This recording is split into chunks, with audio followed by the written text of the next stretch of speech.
cette Coupe d'Afrique, on a vu ce qui s'est passé avec cette finale contre l'Algérie perdue par un but à 0. Déjà, comment voyez-vous cette Coupe d'Afrique? Quelle analyse faites-vous de cette Coupe d'Afrique avec cette finale perdue?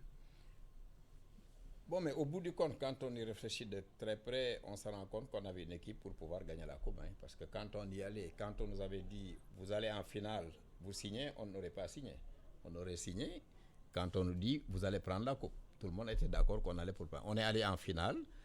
Les joueurs, eux, étaient hyper concentrés. Mais je crois que les dirigeants, en arrivant en finale, ils se sont dit déjà, on est au bout du rouleau. Donc, pourquoi les dirigeants? C'est les joueurs qui sont sur le terrain. Les joueurs, moi, j'ai les échos, je sais ce qui se passe.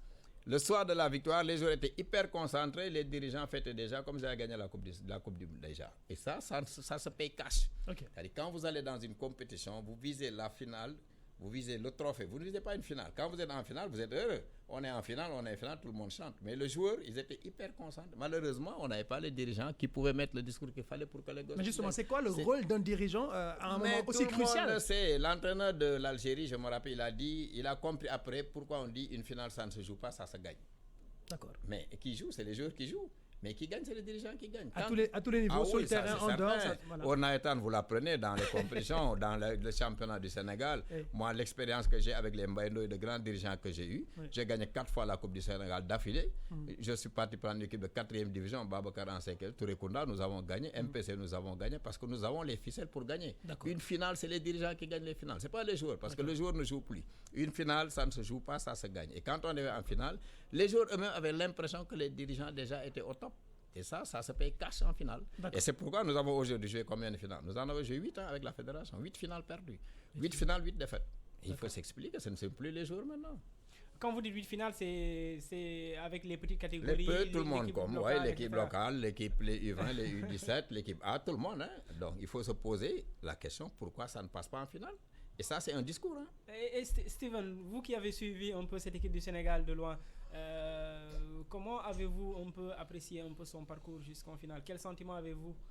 Non, mais avant le début de cette CAN, c'est clair que tout le monde mettait le Sénégal sur le trophée. Parce que l'équipe qu'ils avaient, ce qu'ils ont montré les mois précédents, on savait que cette équipe-là était taillée pour enfin gagner une CAN. Oui. Et donc c'est vrai, je peux comprendre la frustration un peu de toujours arriver à la finale, ne pas la gagner, parce que ça fait beaucoup quand même. Oui. Ça fait beaucoup de finales perdues.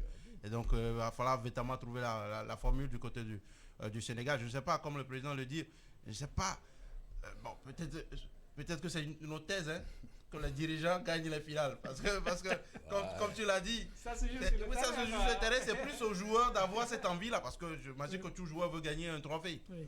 Maintenant, oui, peut-être que le président peut développer plus ce que les dirigeants doivent forcément dire aux joueurs pour le faire mettre la main sur un trophée. Parce que j'imagine qu'il a quelque chose, il veut dire quelque chose. Mais bon, moi je ne comprends pas, je ne sais pas si vous comprenez, mais oui, il a peut-être raison aussi, mais c'est vrai que ne pas gagner cette CAN-là, ça commence par faire beaucoup. C'est vrai qu'on a gardé Aliou Cissé, mais dans d'autres pays, je pense pas qu'on l'aurait gardé, parce que ça fait un bout de temps qu'il est là. On a quasiment donné toute la latitude de faire ce qu'il veut, enfin, de mettre en place ce qu'il veut. Il a fait une finale, il fait une finale. C'est bien ce qu'il fait, Maintenant, on lui demande de toucher le Graal maintenant. Déjà, je rappelle que notre invité ce soir, c'est le président Mbaye Diouf Dia, président de Mbour Petite Côte, et notre confrère Steve Lavon, journaliste togolais qui est venu pour le tournoi de l'UFOA. Mais déjà, le débat sur le sélectionneur de l'équipe nationale, Aliou Cissé, a été agité juste après cette Coupe d'Afrique. Fallait-il vraiment le garder? Président. Bon, c'est une question assez embarrassante. Je crois que moi, en tant que président de fédération, je ne l'aurais pas gardé. Pourquoi? Je l'aurais gardé d'abord s'il fallait qu'il soit renforcé par des experts, parce qu'à l'une, tout seul ne peut rien faire. Il a à côté de lui qui? Steve Bogart. Régis Bogart, oui. Bogart, moi j'étais avec lui aux Jeux Olympiques pendant 3 ans. Pendant 2 ans, il est préparateur mental, ce n'est pas un entraîneur. D'accord. Son adjoint, il n'a pas d'adjoint. À l'une, travaille tout seul. Et ce n'est pas possible. Quand vous avez une équipe de cette trempe-là, il faut quand même un entraîneur de très Mais lui dit qu'il fait des résultats avec ce staff-là. Il dit, j'ai eu une finale de Coupe d'Afrique, je me suis qualifié pour la Coupe du Monde. Avec ce staff-là, si je sens le besoin de renforcer mon staff technique, je le ferai. Aliou Cissé. Oui, mais en sport, moi, je dis toujours qu'en sport, il n'y a que les résultats qui comptent. Les résultats, je dis, j'ai pas joué 4 finales, 5 finales. Le Camerounais ou même le Togolais. Mais qu'est-ce que vous avez gagné au Sénégal? Vous avez gagné quoi? Avec Ali 12 ans, 8 ans, vous avez gagné quoi? Mais on peut quand même constater le progrès qui a été fait entre. Je suis parfait. Moi, j'étais là Aliou à la fédération. Tout le monde me disait tu es pro Aliou. Mais je disais souvent il faut le renforcer. Ça, c'est dans tous les staffs du monde. Moi, dans mon équipe, je prends un entraîneur, mais je ne vais pas laisser l'entraîneur tout seul. Aliou, il est tout seul sur son banc, le pauvre. Il est tout seul. Je dis que si vous mettez Bogard et puis l'autre qui est, vous avez trois Français qui sont pratiquement ses adjoints. C'est pas possible.